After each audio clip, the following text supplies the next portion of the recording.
మహాగణాధిపతయే నమః. ఓం గురుభ్యో నమః. ఓం శ్రీమాత్రే నమః. పరమేశ్వర స్వరూపమైనటువంటి జ్యోతిష, వాస్తు మరియు ఇతర అనేకమైనటువంటి శాస్త్రములను మనకు అందించినటువంటి మహర్షులకి నమస్కారం. హయగ్రీవ హయగ్రీవ హయగ్రీవేతి యో వదేత్ తస్య నిస్సరతే వాణీ జహ్నుకన్యా ప్రవాహవర్త. అరుణాం కరుణాతరంగితాక్షీం ధృతపాశాంకుశపుష్పబాణచాపాం అనిమాదిభిరావృతాం మయూకైః అహమిత్యేవ విభావయే భవానీ. శ్రీమాత్రే నమః. ప్రేక్షకులకి ఆ లలితాంబిక అమ్మవారి యొక్క అనుగ్రహం పరిపూర్ణంగా కలగాలని మనస్ఫూర్తిగా కోరుకుంటూ మనం ఈరోజు చెప్పుకోబోయేటువంటి టాపిక్ ఏమిటంటే, ఒక్కొక్క జాతకుడు ఒక్కొక్క విషయం వల్ల ఎఫెక్ట్ అవుతూ ఉంటాడు అతని లైఫ్లో. కొంతమందికి బ్లాక్ మ్యాజిక్ వల్ల కానివ్వండి, లేనట్లయితే కొంతమంది దృష్టి దోషం వల్ల కానివ్వండి, లేనట్లయితే మరి కొంతమందికి వాళ్ళ జన్మజాతకంలో ఉన్నటువంటి మహాదశ అనుకూలించకపోవడం వల్ల కానివ్వండి, వాళ్ళు పూర్వజన్మలో చేసుకునేటువంటి కర్మ వల్ల జరుగుతూ ఉంటాయి ఇవన్నీ కూడా. అయితే ఏ లగ్నం వారికి వేటి యొక్క ప్రభావం ఎక్కువగా ఉంటుంది వాళ్ళ జీవితంలో అనేటువంటి విషయాలు మనం ఇప్పుడు ఒక్కొక్క లగ్నాల రీత్యా చెప్పుకుందాం. అదేవిధంగా వారికి కొంతమందికి జాతకం ఉండదు, మరి అలాంటి వారు ఏ ఉపాసన చేసుకుంటే దాని నుంచి బయటపడతారు. ఈ విషయాలు చెప్తుంది నేనైనప్పటికీ కూడా చెప్పిస్తుంది సాక్షాత్ లలిత అమ్మవారిగా భావిస్తూ ఒక్కొక్క లగ్నం ప్రారంభిద్దాం. సింహలగ్నము, సింహరాశి. సింహం వారి కనుక చూసుకున్నట్లయితే పర్టికులర్గా లగ్నాధిపతి ఎవరైతే ఉన్నారో, సింహలగ్నానికి లగ్నాధిపతి అయినటువంటి శుక్రుడు, మరి ఈ యొక్క సింహలగ్నంలో జన్మించామంటే పూర్వజన్మ కర్మ ఏ ఏ రూపాల్లో అటాక్ చేస్తూ ఉంటుంది, మనల్ని శత్రుత్వాలు ఎవరెవరిని శత్రుత్వాలుగా మారుస్తూ ఎలాగా ఏ కర్మంలోకి ఇరికిస్తుంది అంటే, సర్వసాధారణంగా మీకు శని మరియు బుధగ్రహాలు ఎక్కువగా మీ యొక్క జాతచక్రంలో ప్రభావితం చేస్తూ ఉంటాయి. అంటే ఏమిటి, శని మహర్దశ వచ్చింది, బుధ మహర్దశ వచ్చింది, కష్టాలను అనుభవిస్తామంటే కాదు. ఇక్కడ మీ జన్మజాతకంలో ఉండేటువంటి శని కనుక పాడైనట్లయితే ఖచ్చితంగా ఆ యొక్క దశల్లో ఎక్కువ శ్రమ పడవలసి వస్తూ ఉంటుంది. అంత మాత్రం చేత 6వ అధిపతి మహాదశ వచ్చింది, 11వ అధిపతి మహాదశ వచ్చింది అంత మాత్రం ఇబ్బంది పడాలని రూల్ లేదు. అది ఉండేటువంటి కండిషన్, ఆ గ్రహం ఉన్నటువంటి పరిస్థితులు మీకు ప్రభావితం చేస్తూ ఉంటాయి. అయితే ఈ సింహలగ్నానికి ప్రధానంగా శని యొక్క ప్రభావం మరింత ఎక్కువగా ఉంటుంది. ఇది ఎప్పుడు పోతుంది, ఎలా చేస్తే క్లియర్ అవుతుంది అంటే, వీళ్ళ జన్మజాతకంలో వీళ్ళ యొక్క జీవిత భాగస్వామి వేరే ఊరికి కానీ వేరే దేశానికి కానీ వెళ్ళినప్పుడు దీని యొక్క కర్మ పరిపక్వత చెంది అది పాజిటివ్ ఫలితాలు ఇవ్వడం జరుగుతూ ఉంటుంది. అయితే వాళ్ళ జీవిత భాగస్వామి జాతకంలో కూడా విదేశీ యోగాలు ఉండాలి. విదేశీ యోగాలు ఉన్నాయో లేవో చూసుకొని కూడా మనం ముందుకు అడుగు వేయాలి. అదేవిధంగా సర్వసాధారణంగా ఏదైనా హెల్త్ ఇష్యూ వెంటాడుతూ ఉండడం కానీ, హెల్త్ ఇష్యూస్కి డబ్బులు ఎక్కువ ఖర్చు పెట్టడం వల్ల మీకు ఫైనాన్షియల్గా ఇబ్బందులు రావడం కానీ, లేనట్లయితే బంధువర్గం వాళ్ళే సపోర్ట్ చేయకపోవడం వల్ల ఒక్కోసారి ఇబ్బంది రావడం కుటుంబ సభ్యుల్లోనే, ఇటువంటి సింహలగ్నం వాళ్ళు కాస్త ఎక్కువగా ఎదుర్కొంటూ ఉంటారు. అయితే మరి దీనికి మరి పరిస్థితి ఏమిటి అంటే, ఒక్కోసారి బుధుడు కనుక బాగా పాడయ్యాడు అనుకోండి, ఎవరి జన్మ జాతక చక్రంలో అయినా నర్వ్స్ రిలేటెడ్ ప్రాబ్లమ్స్ రావడము, లేనట్లయితే ఎవరైనా ఏదైనా నెగిటివ్ ఎనర్జీస్ని మీ మీద ఉసిగొలపడం ద్వారా, అంటే అటువంటి కొన్ని ప్రయోగాలు చేస్తూ ఉంటారు. ఇప్పుడు లేర్లేండి ఇలాంటివి, కానీ చాలా తక్కువ మంది ఉన్నారు, కానీ అటువంటివి జరుగుతూ ఉంటాయి. అదేవిధంగా ఈ శని మరియు బుధుడు కనుక రాహు సంబంధం కనుక ఎక్కువగా వచ్చినట్లయితే, ఈ చక్రంలో పర్టికులర్గా ఏంటంటే రాహు సంబంధం కనుక అధికంగా వచ్చింది అని అనుకుంటే కనుక దీని ప్రభావం ఎలా ఉంటుంది అంటే, ఆ కాంబినేషన్ అనేటువంటిది రాహువు యొక్క ప్రభావం వల్ల శనికి ఎక్కువగా ఉన్నప్పుడు పితృదేవతల యొక్క అనుగ్రహం సరిగ్గా లేకపోవడం ఇట్లాంటివి ఎక్కువగా జరుగుతూ ఉంటాయి. బట్ ఇక్కడ ఏంటంటే గ్రహాల్లో ముఖ్యంగా కుజుడు కానీ, గురువు కానీ, రవి కానీ బాగుంటే మళ్ళీ మీ యొక్క జీవితంలో అది కేంద్రాధిపతులు, కోణాధిపతులు అయినందుకు మంచి ఫలితాలు కూడా ఇవ్వడం, అంటే ఆ బలం అనేటువంటిది పెరుగుతుంది. ఇక మీరు ముఖ్యంగా ఏంటంటే గోవులకి బెల్లము మరియు గోంగూర తినిపించండి. శని మరియు బుధ గ్రహాల దగ్గర దీపారాధన చేస్తూ ఉండండి. ఎక్కువగా దత్తాత్రేయుడిది జై గురుదత్త, శ్రీ గురుదత్త అనే నామస్మరణ చేయండి, అన్ని విధాలు బాగుంటుంది. కొంతమందికి లగ్నం కానీ, నక్షత్రం కానీ, రాశి కానీ తెలియదు. మరి అలాంటి వాళ్ళు ఏం చేయాలి అంటే, వాళ్ళ జన్మజాతకంలో ఎప్పుడైనా ఒకటే గుర్తుపెట్టుకోండి, రుణాల బాధలు, శత్రు బాధలు, అదేవిధంగా రోగ బాధలు, అంటే రుణరోగ శత్రు బాధలు, ఈ 3 బాధల నుంచే ఫస్ట్ మొట్టమొదటిగా విముక్తి పొందుదామని చూస్తూ ఉంటారు ప్రతి జీవి కూడా.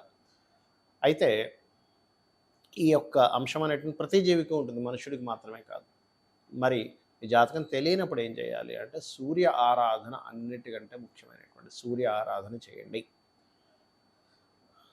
రెండవది ఏంటంటే, మీ ఇష్టదైవం ఎవరైనా ఉంటారు, అంటే శివుడు కావచ్చు, నారాయణుడు కావచ్చు, అమ్మవారు కావచ్చు, ఎవరైనా కావచ్చు, గుర్తుపెట్టుకోండి. ఒకటే వాళ్ళ యొక్క నామస్మరణ తీసుకొని వాళ్ళ మంత్ర సాధన చేస్తూ ఉండండి రెగ్యులర్గా. అంటే వారి యొక్క నామాన్ని తీసుకొని ఓం నమో నారాయణాయ, విష్ణువుని కనుక మీరు ఇష్టపడుతూ ఉన్నట్లయితే, లేదంటే ఓం నమ శివాయ, ఓం శ్రీమాత్రే నమ, లేదా ఓం స్కందాయ నమ, ఓం మహాగణాధిపతయ నమ, అంటే మీ ఇష్టదైవాన్ని ఏదైనా తీసుకొని దానికి ముందు ఓము లాస్ట్లో నమః కలుపుకొని చేసుకోండి రోజు. ఇది మీకు ఈ మంత్రం ద్వారా ఏమవుతుంది అంటే, మీకు అసలు ఇష్టదైవం అనేది ఎందుకు ఏర్పడుతుంది? పాస్ట్ లైఫ్లో మీరు చేసినటువంటి సాధన ఏదైతే ఉందో ఆ సాధన ఈ యొక్క లైఫ్లో ఈ రూపంలో వస్తుంది. అంటే మీకు ఆ స్ఫురణ వస్తుంది, నాకు ఈ దైవం అంటే ఇష్టం అనేటువంటిది. అదేవిధంగా కొన్నిసార్లు జాతక దోషం ఉండదు. ఒక్కొక్కసారి ఏమవుతుందంటే మీరు వెళ్ళినటువంటి ఇంటి దోషం వల్ల అవుతూ ఉంటుంది.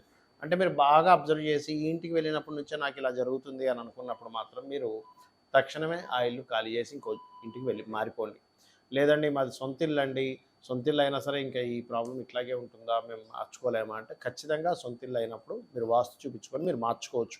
అందులో ద్వారం నిర్మాణం వల్ల ఏదైనా మీకు ఇబ్బందులు వస్తున్నాయా, లేనట్లయితే లోపల ఏదైనా బాత్రూమ్స్ లెట్రిన్స్ సరైనటువంటి ప్రదేశాల్లో లేవా, లేనట్లయితే ఒక్కొక్కసారి చిన్న చిన్న దోషాలు ఉంటాయి. అంటే ఇంట్లో వేసే రంగుల మీద కూడా దాని ప్రభావం ఉంటుంది. ఇంట్లో వాడేటువంటి వస్తువులు పెట్టకూడని ప్రదేశంలో కొన్ని వస్తువులు పెట్టి వాడడం వల్ల, అదేవిధంగా ఫుడ్ తినేటువంటి ప్రదేశం మనకి వాస్తులో పశ్చిమే భోజనం చేయవా అని చెప్పడం జరిగింది. ఆ రకంగా మరికొన్నిసార్లు ఏమవుతుందంటే కొన్ని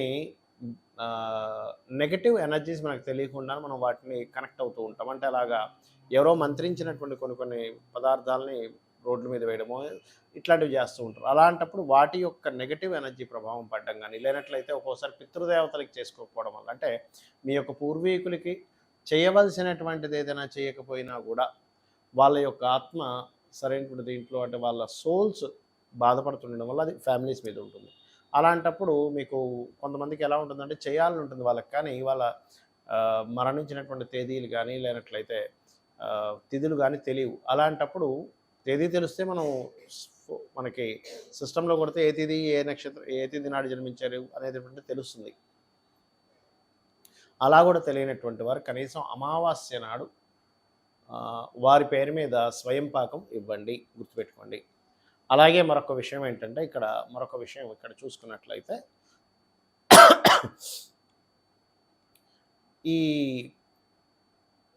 మరి కొంతమందికి ఎవరో ఏదో చేశారు అనేటువంటి ఒక అపోహ కానివ్వండి, ఒక్కొక్కసారి ఊహించుకుంటారు, ఎవరో మాకేదో బ్లాక్ మ్యాజిక్ చేశారు, మా చుట్టాల్లో ఎవరో మా మీద ఏదో ప్రయోగం చేశారు. 99% ఆఫ్ కేసెస్లో అసలు అట్లాంటివి జరగవు. ఊహించుకోవడం ఎక్కువగా ఉంటుంది. లేదండి నిజంగానే అవతల వాళ్ళు అట్లాంటివి చేస్తున్నారు అని అనుకున్నప్పుడు సున్నాల పన్నం అని ఒకటి ఉంటుంది, మీరు యూట్యూబ్లో కొడితే వస్తుంది. సున్నాల పన్నాన్ని కనుక మీరు ఇంట్లో ప్లే చేసిన అట్లాంటి ఏమైనా దుష్టశక్తులు అట్లాంటివి నెగిటివ్ ఎనర్జీస్ ఉంటే తొలగిపోవడం జరుగుతుంది.